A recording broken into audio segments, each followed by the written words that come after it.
What up and welcome to Rama Screen YouTube channel, and here's my review of Netflix new series Joko Anwar's Nightmares and Daydreams. Let's rock this. Okay, as you all know, I am Indonesian, born and raised in Jakarta. So yes, when I heard that there's this new Indonesian Netflix show that was coming up called Nightmares and Daydreams, I just had to screen it in advance. And boy, I'm glad I did, because not only is the whole thing put together by one of Indonesia's most esteemed filmmakers, Joko Anwar, but it also features some of Indonesia's most famous superstars. I'm telling ya, this is a group of who's who over there.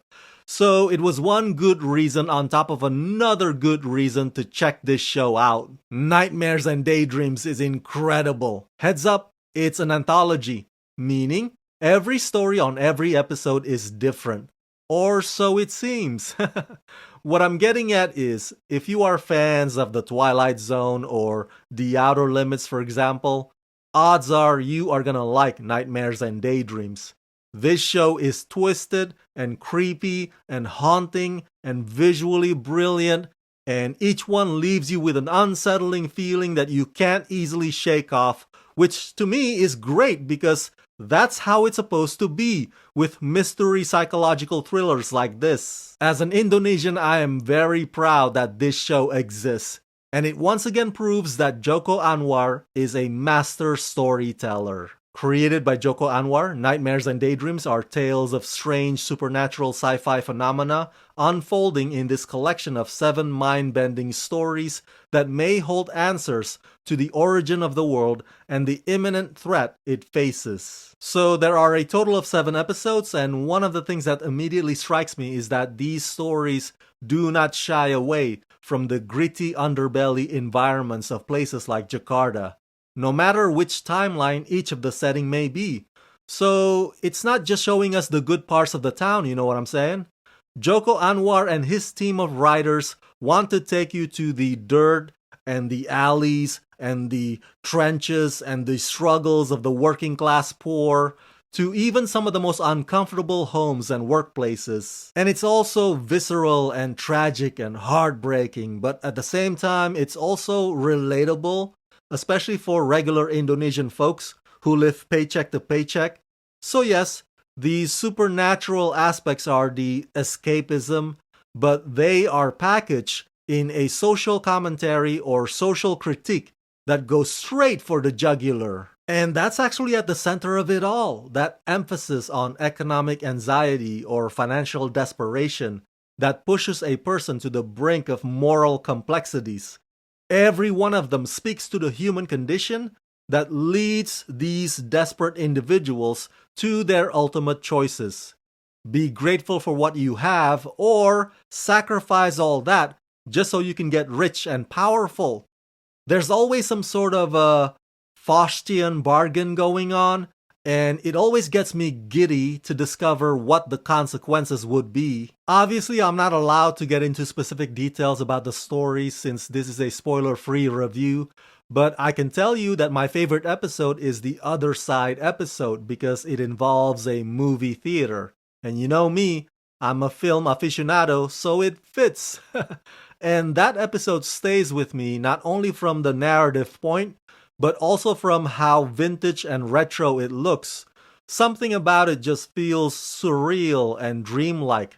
And that's a testament to Joko Anwar's team or crew whose attention to details blows my mind. The use of CG visuals and the cinematography are also spectacular. Some of the episodes incorporate POV camera angle that makes it as if you're looking through the eyes of the protagonist/victim, and that was just trippy. It definitely took me for a ride. I mean, yes, these episodes have interconnecting themes and designs and color palettes, and the overall tone is dark and ominous, but each episode also has its own bit of flavor that kind of jumps at you every now and then, including the neon-drenched Hypnotized episode with its out-of-this-world illustrations. Mind you, this is not some big-budget Hollywood studio project, so what Nightmares and Daydreams has accomplished here, in terms of VFX creatures and imagery, so on and so forth, is highly impressive. It shows you that the filmmaking technology in Indonesia has come far. And it's only getting better from this point on at the hands of talented folks like Joko Anwar who know exactly what they're doing. And look, Indonesia is a very conservative nation, like really, really conservative.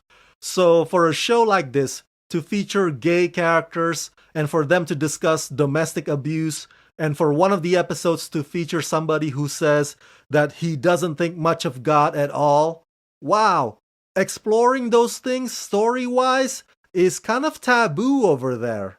And so unconventional, defiant, and edgy are some of the correct adjectives to describe Nightmares and Daydreams. The direction is excellent, the score is atmospheric, and the chemistry between the cast ensemble is palpable. As I said earlier, this is a big group of some of the most famous Indonesian superstars. Names like Asmara Abigail, Aryo Bayu, Marisa Anita, and Lukman Sardi.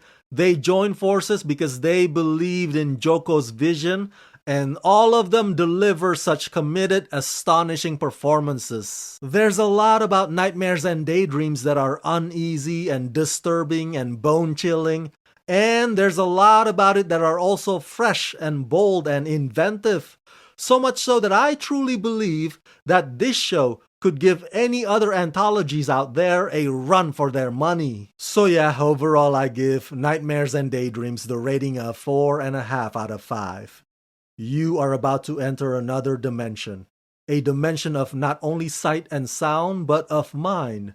A journey into wondrous land of imagination. You've just crossed over into Joko Anwar's Nightmares and Daydreams.